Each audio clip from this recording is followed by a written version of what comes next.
Recording in progress. Welcome to Namakwa. Would you rise in body or spirit and sing with us today?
Good morning, and welcome to Namakwa Unitarian Universalist Congregation.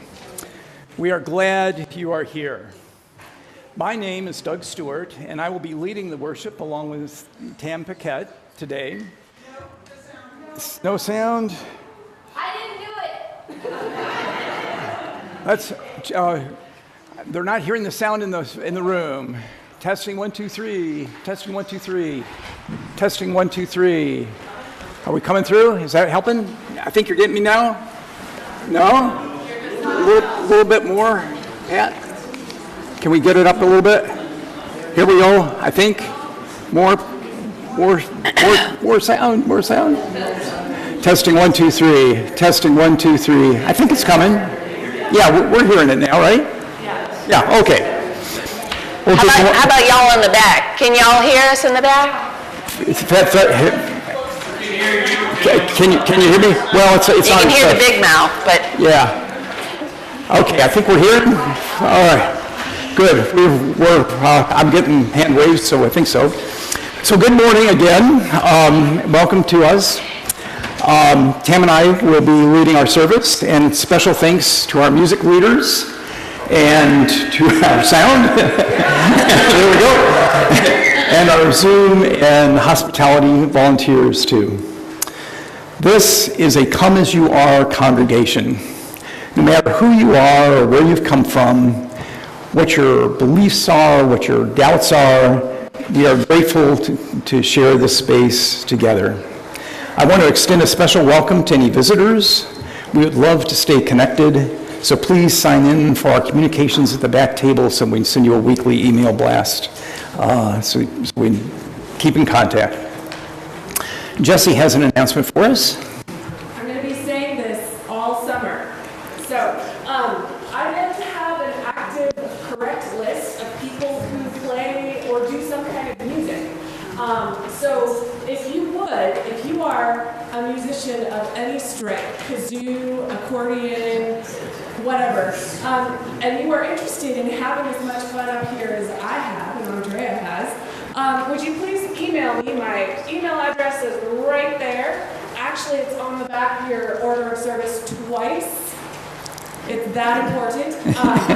Even if you think I already know that you play an instrument, email me anyways, and we'll have some jam sessions and it'll be great.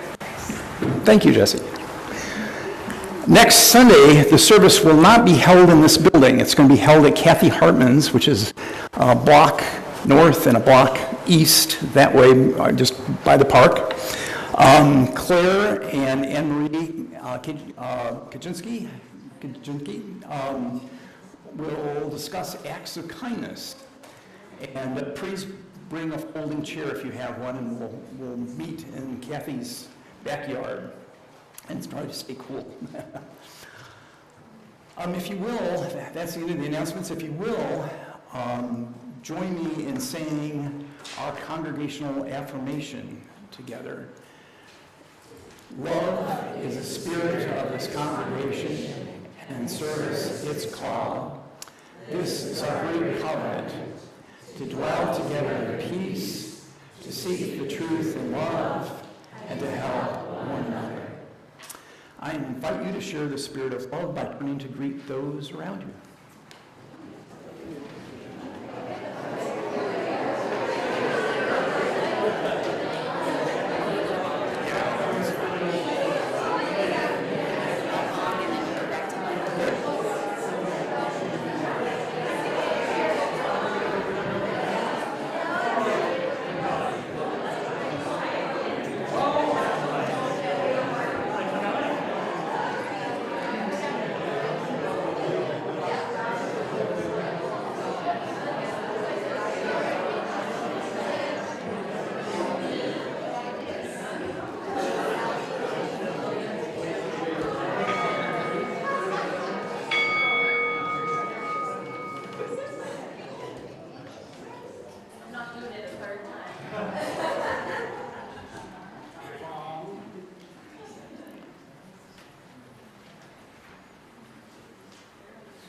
We light this chalice for the light of truth, the warmth of the beloved community we create together, and the fire to create a better way of being.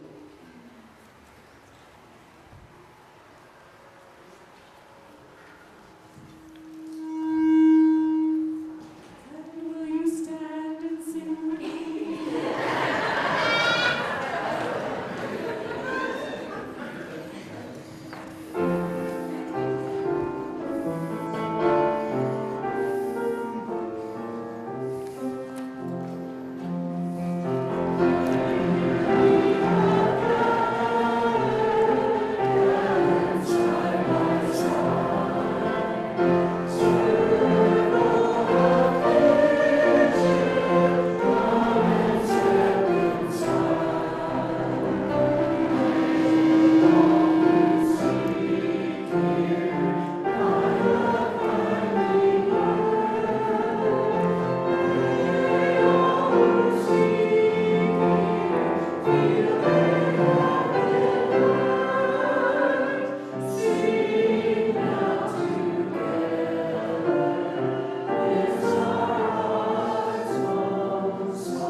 Are there any kiddos who wants to come up and have some fun?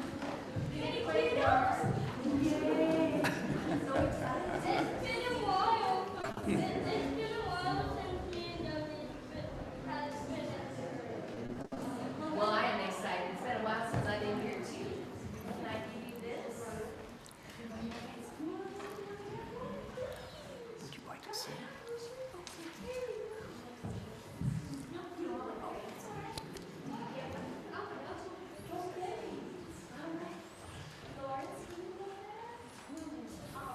Any other little kiddos or big kiddos? All right, we're all kiddos today. Who's played with yarn before? All right, excellent. That's just good. It's trying to learn how to Yay! All right, so if you crochet or anybody who loves to play with yarn, and y'all are considered kiddos right now, this represents the light of love and joy and all of that goodness that you feel in your heart. All the goodness that you feel in your heart, this represents that. And these little pieces right here are the light and the love inside of you. So we're going to do a little activity. Ready? All right. So I'm going to come around behind so that the folks can see. So Lawrence, with your mom's help, can you tell me anything that you do that helps you let the people you have in your life know you love them and support them?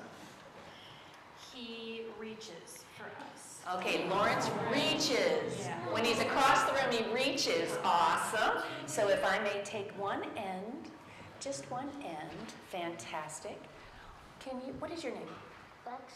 Rex? Everybody say hi to Rex. Hi, Rex. Rex, can you tell me one thing that you do to make the people in your life feel special and loved? I don't know. All right, well, you think about it. Think about it. This is like getting put on the spot. What is one thing that you do? First of all, tell me your name. George. George, I've been gone for half a year, so I've got to catch up on my names. George, can you please tell everybody, what is the one thing that you do to make the people in your life feel loved and special? Hug them. Hug them. Oh, yeah. All right, so what happens is when you hug the people you love, it builds this beautiful, strong bond. What is your name? My name is Josephine. Josephine. Josephine, can you tell us what you do to make the people in your life feel loved? I make things for them. You make things for them. Beautiful. Okay, Rex, did you come up with something that makes you think?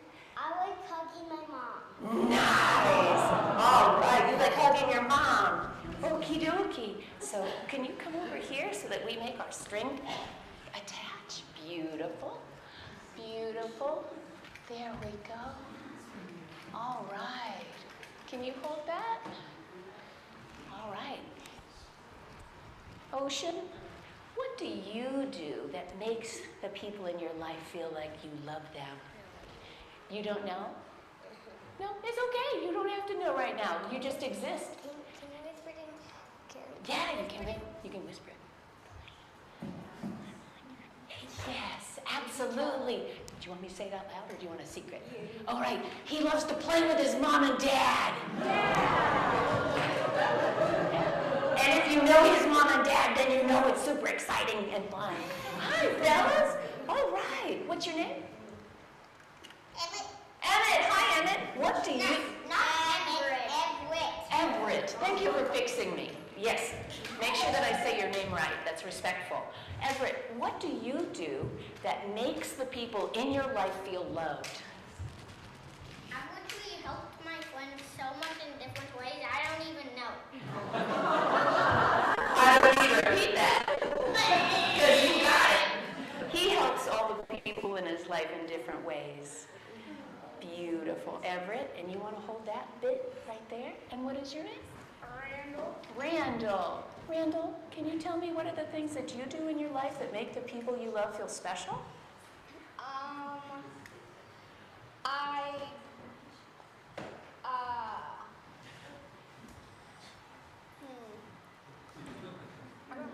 There's so many things, you just can't name one. And that's all of us. Just take a second and think about what are the things that you do to make the people in your life feel loved and to shine that light out into the universe. All right, y'all, show me how you shine that love. Show me how you shine your love. Awesome. Because you are light and you are love. Can we sing our children off to class? Children are with love, short and tall, we love them all. We send our children off with love, we hope they know how cherished they are. We hope they know how cherished they are. It's your reflection.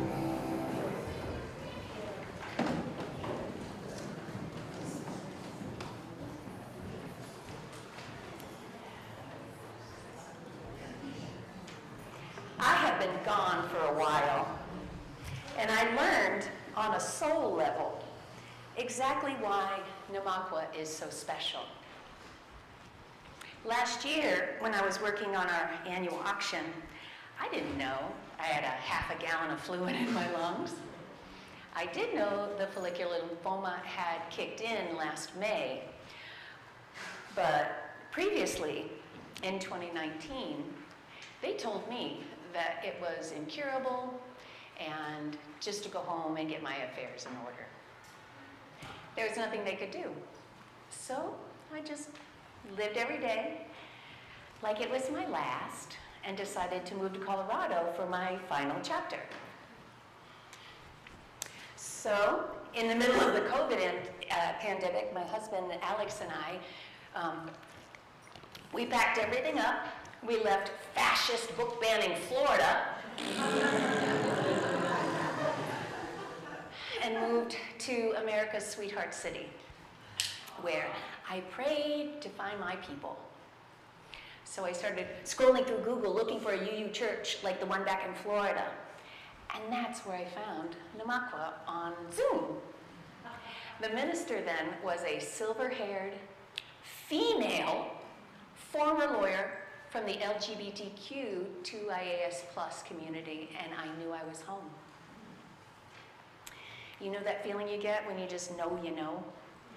That's a vibe. And it's real, when everything just feels right. The universe gave me what I asked for. Now, existentially, are we not what we build? Are we not what we create? I think each of us has a tremendous amount of agency. If I want to be welcomed, I must be welcoming. If I want to be loved, I must be and project love. It's up to me to start the circle. And that is what makes Namakwa so special. We start the circle. We welcome the newcomer as if they've been here for forever. Now, we don't pig pile on them and shame them into converting into UUism. We don't force people with our liberal religion to make woke folk. We're here for each other, as much or as little as each of us wants. Namakwa is special because it is a come-as-you-are congregation. We're all here on a journey, and we choose to do it together, and nobody gets left behind. Everybody belongs, even if you're gone for over half a year. In my absence, y'all sent me daily texts of photos of sunrises, curated music selections from around the world. You wrote and recorded songs for me to keep my spirits up, and you painted me pictures. Isolating because of an illness can be a very lonely road, but y'all didn't leave me behind. I got pics of your kids and your grandkids, pets and parties. You came by with baskets of books, goodies, and mementos that I put up in my room. And every day when Alex came in from the mailbox, there was a card or two that I taped to the window of my hospital room, which eventually took up the entire glass. My nurses and doctors could not wait to come in every day to see the joy and well wishes surrounding my space. The love you gave me spread to them. And that's how love works. And why Namakwa is special.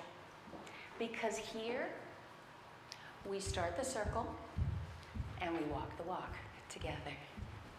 Within these walls and beyond. Who's walking with me? Yeah. Yeah. Thank you. I love you times 10.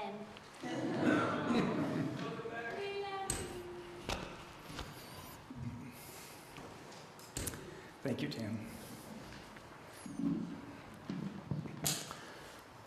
Now we have a time of sharing of joys and sorrows. If you would like to share a joy or sorrow with the congregation, in a minute, just raise your hand and we'll bring the mic around to you. And we can respond by giving each other a heartbeat. Before we start, I'd like to announce or remember Jane Benton. And Jane was a long time Namaqua member.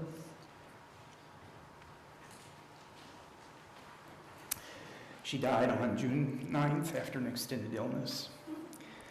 And her loving husband, Clay, has been a board member and cared for her at home until the end. Jane's gentle spirit will be missed by all who knew her. We'll share her memorial service information soon. We share a heartbeat. Clay, we're with you. Also, we'll have a celebration of life for John Poole, who is the husband of Renee Poole. That's coming this Wednesday at 1:30 p.m. at the Good Samaritan Loveland Village in the Spiritual Life Center. So that's a memorial, a celebration of life service for John Poole this Wednesday at 1:30. Are there other joys or sorrows we can share?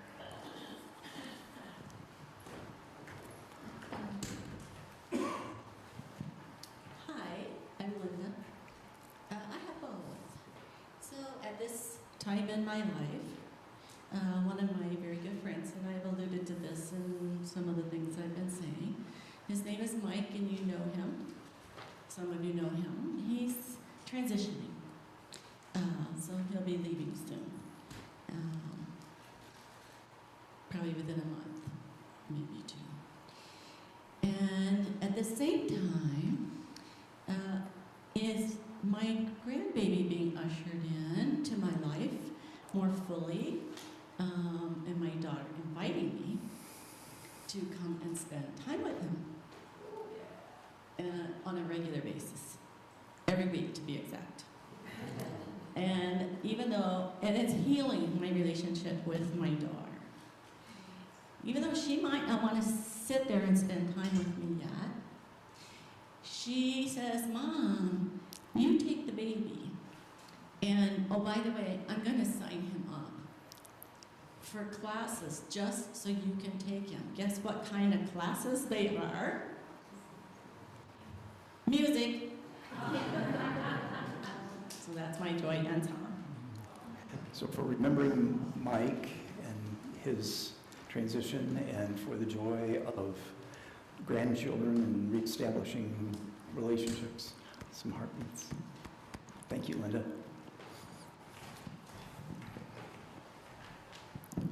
I'm Jennifer, and I bring a joy.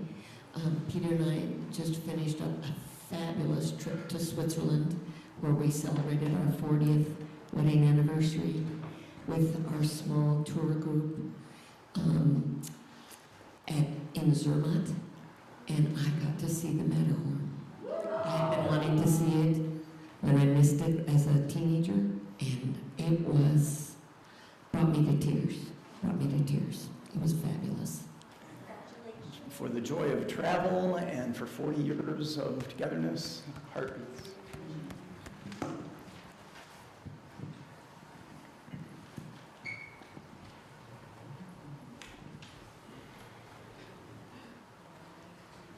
Well, this past month in June, I was summoned to court. Unlike when I was young, though it wasn't for any of my indiscretions or poor behavior. It was for my good behavior in this case. And on that day, I legally adopted Ocean as my son.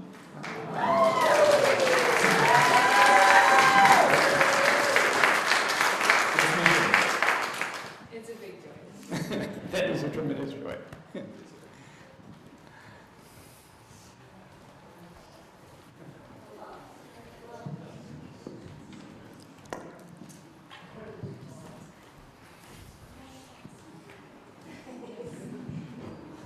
Hi, I'm Elaine, and I had the joy of spending some time in the mountains this week with longtime friends So I'm really grateful for longtime friendships. It's over 40 years. And our sons knew each other, and I did daycare for these people. And we had a beautiful mornings, and we walked our dogs and went kayaking. And it was cool up there, and we got a shower every afternoon. It was so nice. So life is good at times. For the love of nature and long-term friendships, heartbeats. Hi, I'm Brian. I have a sorrow. My younger sister died last month, and I'll be attending her funeral in Bellingham, Washington, my hometown, in the next Wednesday. And so it's just a very sad time losing her. For your sister and her loved ones and friends, and you, Brian, heartbeats.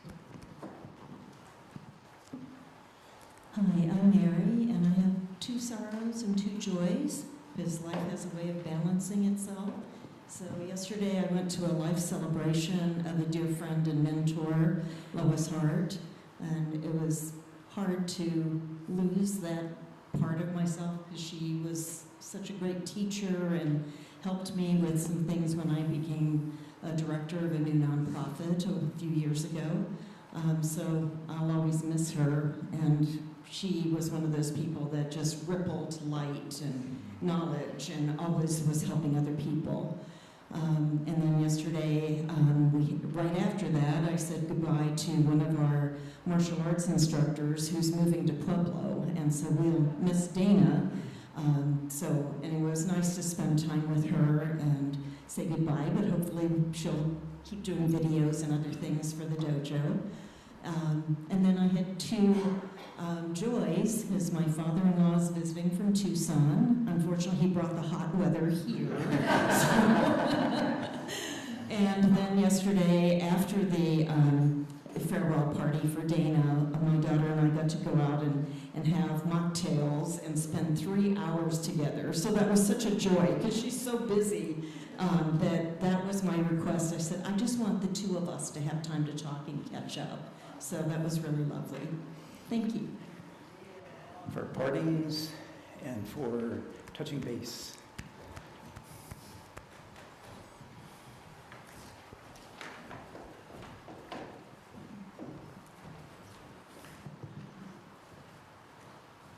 I practiced law for 30 years, and lawyers like me were asked, what do you like about law? And all of us said nothing except step-parent adoptions. And one judge gave kids the chance to change their first name too, since they're going to get them up. Ocean wouldn't have done that. For adoptions.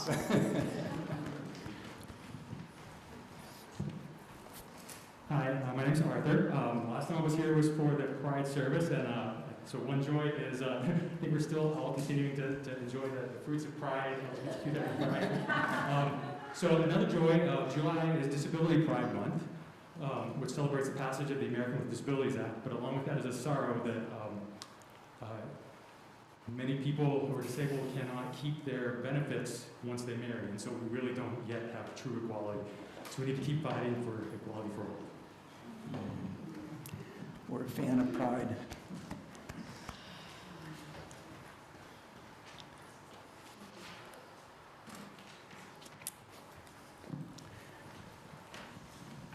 Thank you, everyone. Let's remember. Oh, we've got Zoom. Yes.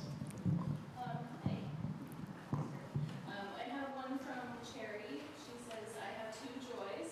The first and biggest is seeing Tam at church again. Seeing Tam at church. And the second is I'm recovering well from foot surgery. Recovering from foot surgery.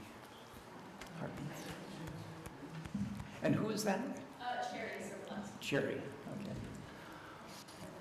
If I could just real quick, I know we're kind of running long, but I have joy just that I am involved in 2 musical theater productions upcoming in the next month. So the first one is Heather's. It's not everybody's cup of tea. It's kind of raunchy. But the other one is called Jagged Little Pill, and we are the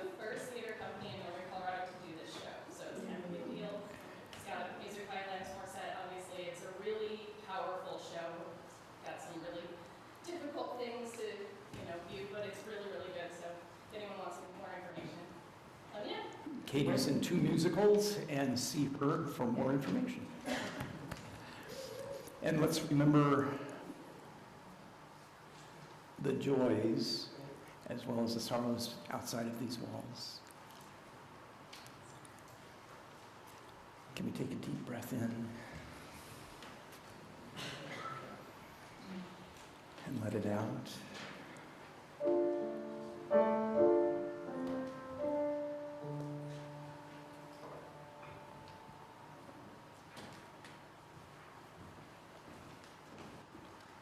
We're going to do this a cappella. Gathered here in the mystery of the hour, gathered here in one strong body, gathered here in the struggle and the power, Spirit draw near. Let's do it again. Gathered here in the mystery of the hour, gathered here in the mystery of the hour, gathered here in the struggle and the power, Spirit draw near,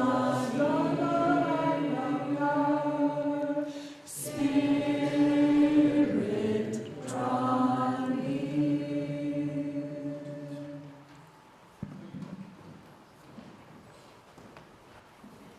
Our hat plate recipient for July and August is NOCO Humane's Larimer Campus. We are so pleased to have Amanda Myers here today from NOCO Humane's Larimer Campus, their Chief Philanthropy Officer, speaking to us this morning for all their good work. Thank you, Tam, and welcome back. And I apologize that I have these notes on my phone. I usually hate that, but here I am. So, good morning. Thank you guys so much for giving me a few minutes to talk about NOCO Humane. Out of curiosity, who's actually been to the shelter here in, wow, thank you. Yeah, okay. And who went to the former shelter when it was on Kyle Avenue in Fort Collins? Quite a difference. If you haven't seen it and you'd like to, reach out to me and I'd be happy to let you know more one-on-one.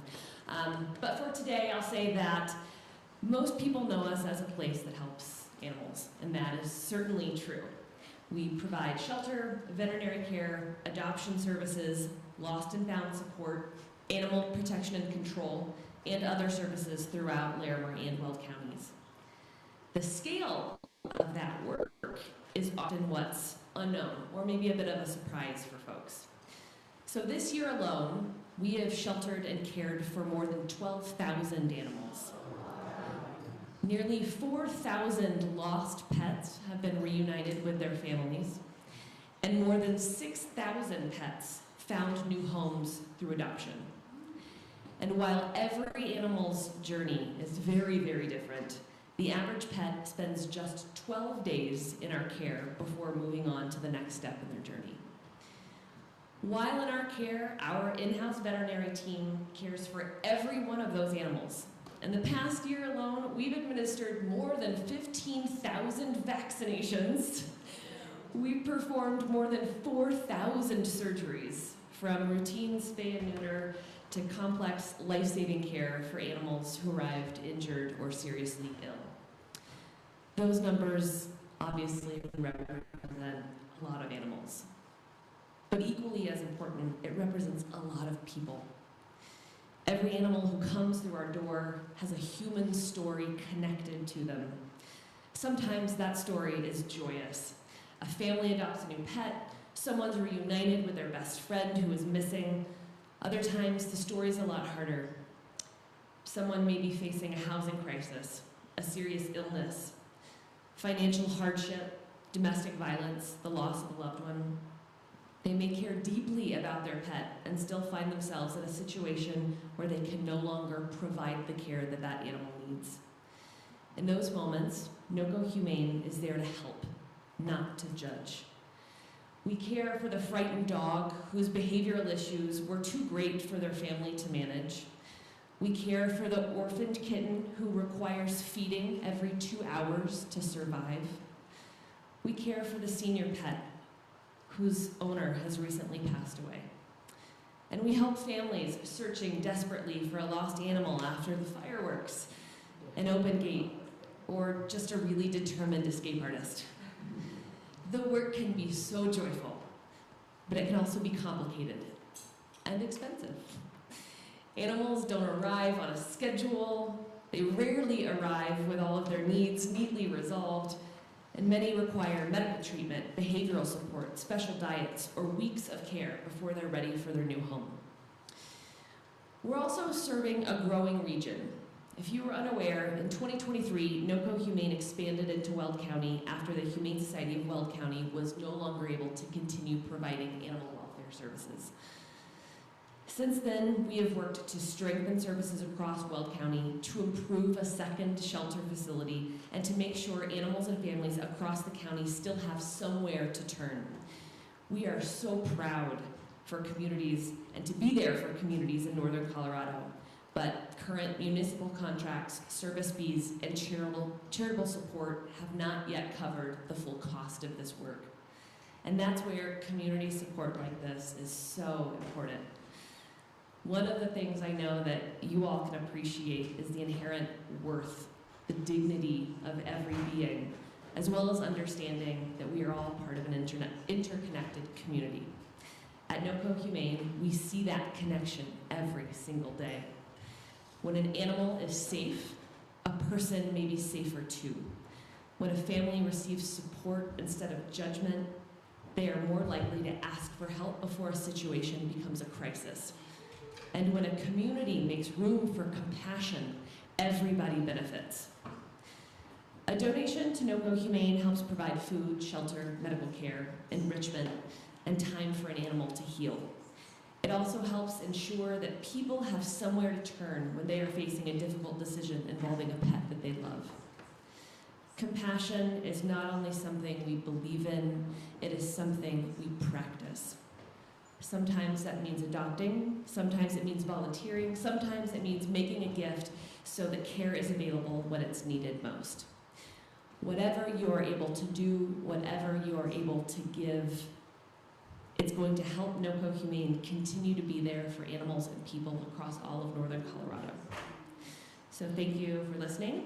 Thank you guys for caring. Thank you guys for reaching out and for being such an integral part of this community. Appreciate you.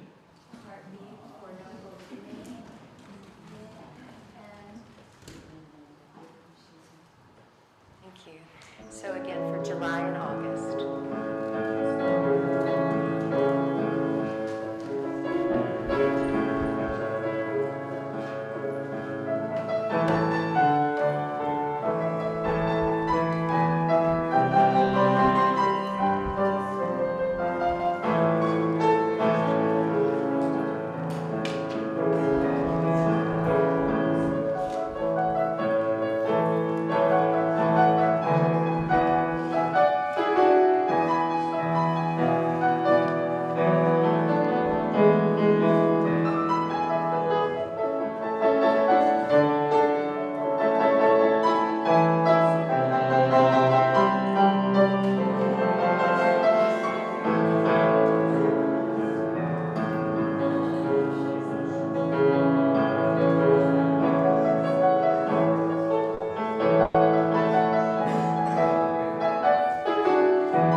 Confession time. I'm kind of stuck on this place, Namakwa.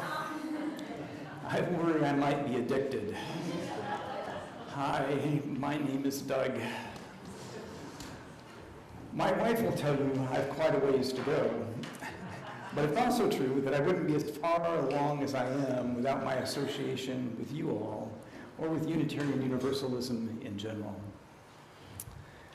Some of what makes Namakwa special to me is what makes Unitarian Universalism in general special to me. By my early teens, I'd broken away from the religion of my childhood and become a free solo mountain climber, mostly discovering my own footholds and handholds and that which life called for me in a way that life called for me to live. It was scrappy going. Loose rock. I doubted everything. I certainly doubted what I'd been told in Methodist Sunday school, but also in puberty, I doubted all that gooky romantic love stuff as portrayed in the media. Not a cynic, but not finding religion and the notion of romantic love a fit for me. I doubted so much I could have given René Descartes his money, Descartes finding, I think, therefore I am, as his own bedrock for truth. But even truth didn't satisfy me. My own climb had a moral bent to it. Truth, I decided, could not always be the moral thing to do. Sometimes you should obfuscate or even lie. And you folks elected me to the board. I'd read the Diary of Anne Frank when I was 12, and I kept coming back to the stormtroopers knocking on my door and asking me if Anne were inside. Even truth, I realized, has to serve something higher. Even truth serves something higher. That's something higher than even truth. How in the world do I go about getting a feel for that? Now there's a question. I climbed solo. I bet a lot of you have too, doubting the dogma of what you were told and striking out on your own, seeking to be true to yourself, maybe seeking something higher. In my late teens, a book review in Backpacker magazine caught my eye. The reviewer was apologetic and said the book wasn't much about backpacking, but it was nevertheless about exploring. And that book was Robert Pirsig's Zen and the Art of Motorcycle Maintenance, from which I quoted on numerous occasions. And in reading it, I realized that there were other contemporary searchers for something higher. Phew, I was not alone. I began to keep my eyes open for other climbers. But where in the world would I find them? It took about 10 years in my late 20s to walk through the doors of a UU congregation, and suddenly, just like that, I'd found my people. Many of us free thinkers and searchers like me. A career change moved me away from my first UU church before I'd done much more than go to Sunday services. My second UU church was in Salt Lake, and that didn't last long either. In less than a year, I ended up fleeing from it. Fleeing, I say, after dating a wonderful lady who went there too, and are breaking up. Awkward. Fleeing to find a little UU congregation half of our size in South Salt Lake, and the minister there, Reverend Barbara Hamilton Hallway. They were renting a church building.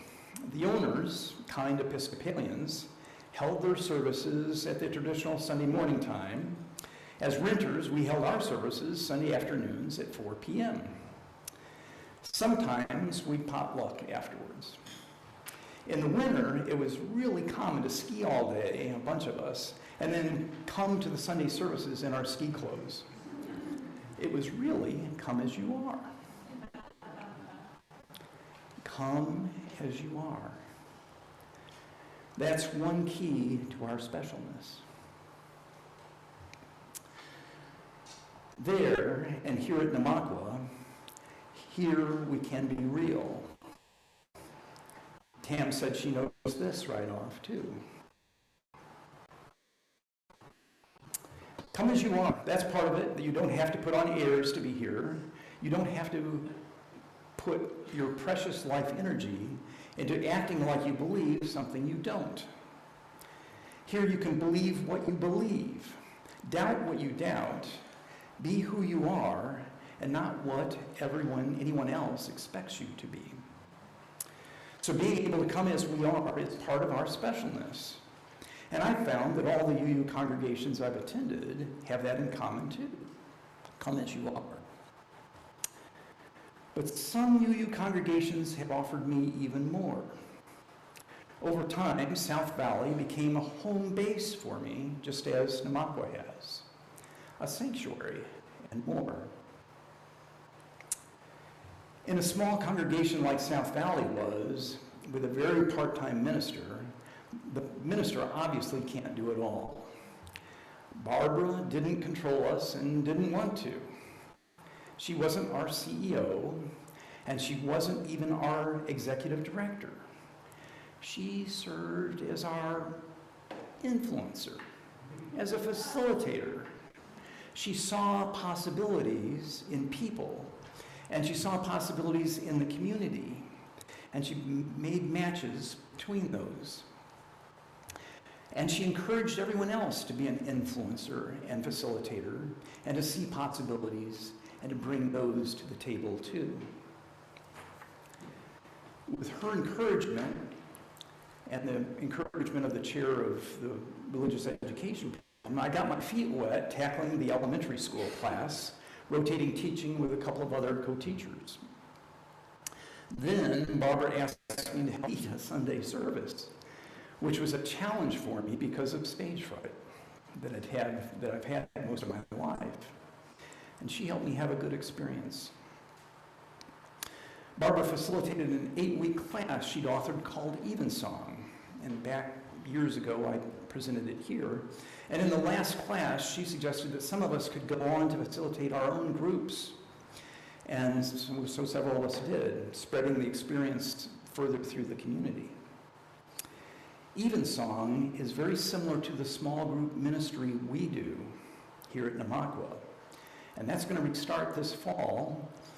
And for those who don't know about it, it's groups of 6 or 10 of us who get together monthly and share our thoughts and hearts about a monthly topic, with the rest of us practicing deep listening and with no interruptions. Last year, about 50 of us signed up, and like for a similar number or more to sign up today. It's a great way to build community together and be real with one another.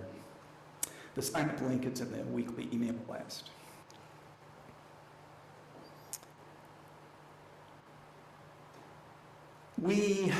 All these lay people doing all sorts of stuff.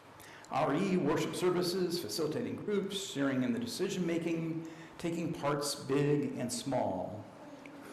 Over time, I found a name for this: shared ministry. South Valley had developed a heritage of shared ministry. When I moved to Colorado some 20 years ago, I discovered it here at Namaqua too. I find it here to this day, here at Namaqua. Shared ministry is very different than my experience in the business world. In the business world, we were paid to get things done. We were task-oriented to the nth degree. Deadline city. I'd argue that that's society's default perspective too. Get it done. And sure, tasks are important, and some have to be done on time. The Sunday morning service needs to happen on Sunday morning. Yet I'd argue in shared ministry, we look to use the task for 2 other purposes of equal or arguably even more importance in life. First, in shared ministry, we ask ourselves to be attentive to not only getting the thing done and done well, but also to be intentional about how we do the task. Can I be present with the doing? That's challenging for me. In his book, The Prophet, Khalil Gibran says about work, work is love made visible. He gives the example. It is to build a house with affection, even as if your beloved were to dwell in that house. It is to build a house with affection, even as if your beloved were to dwell in that house.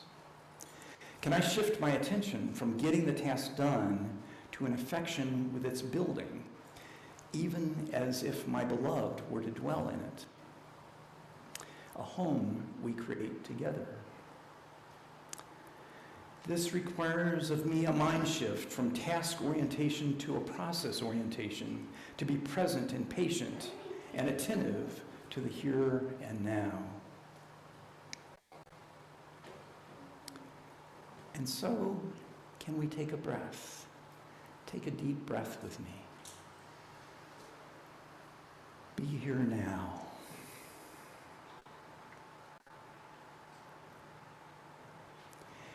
And to me, in addition to being attentive to how I'm doing my duties, there is a second difference that shared ministry brings, a difference from the societal default of task orientation. Marge Piercy, in her beautiful poem, To Be of Use, says, I want to be with people who submerge in the task, who go into the fields to harvest and work in a row and pass the bags along, who are not parlor generals and field deserters, but move in a common rhythm when the food must come in or the fire be put out. Yes, tasks must be done. The food must come in and the fire be put out. And Piercy's poem does encompass the process. Can we submerge in the doing of the task? In addition, though, the poem calls out, we need not be alone in doing the task. There's a relationship building side to it. Can we work together? Can we move in a common rhythm with one another? Can we use task and process to build relationship? For UUs, our rhythm in working together is probably a jazz one, maybe with syncopation. We each play different parts in different ways, yet we can put our energy into making it work together. So task, process, and relationship can all serve the purpose of building beloved community. For me, this is what South Valley Shared Ministry did and what Namaqua's Shared Ministry does. From the prospect of society's default of task accomplishment, the shared ministry approach is woefully inefficient. From the approach of building beloved community, shared ministry is the only way that I know how to do it, and I love it. It can be messy, and it can be complex, and to get anything done seems like it takes more time and effort than anyone can expect. Tuesday before last, your elected leaders from the Board, Committee on Shared Ministry, and Leadership Development Committee met to discuss what makes Namaqua special and to carry whatever that is forward in our decision-making together. After 4 hours on a Tuesday afternoon, we landed on beloved community and shared ministry as our kind of our core. Claire summarized our discernment.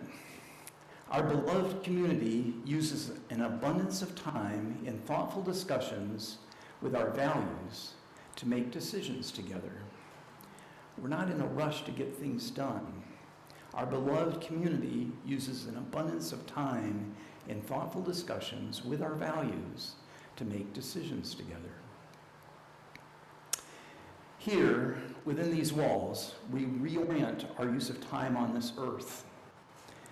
Our attentiveness encompasses not only getting things done, but also an almost Buddhist attentiveness to how we do things, and to use the tasks and process to build relationships. Here's a task that needs to be done. The next question is, how can this task Our next question is, how can we use this task to be used to build relationship? What if we could carry this reorientation of our attentiveness within these walls to the world outside of our walls? So why is Namakwa special? Here we come as we are, and we share ministry with one another to build beloved community. Our beloved community uses an abundance of time in thoughtful discussions with our values to make decisions together. We're special that way. May it be so.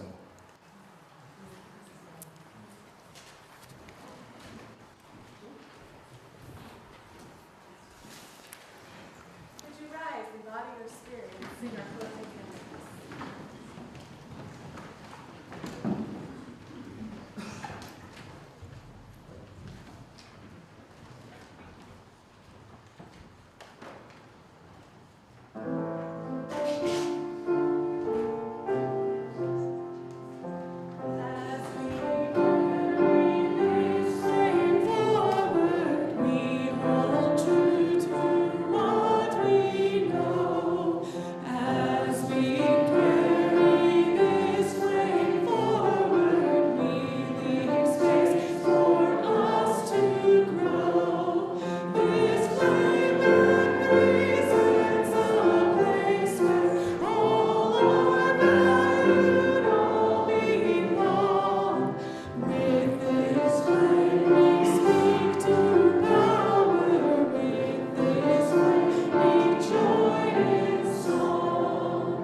We extinguish this flame, but not the light of truth, the warmth of this beloved community, or the fire of commitment. These we carry in our hearts until we gather again together soon.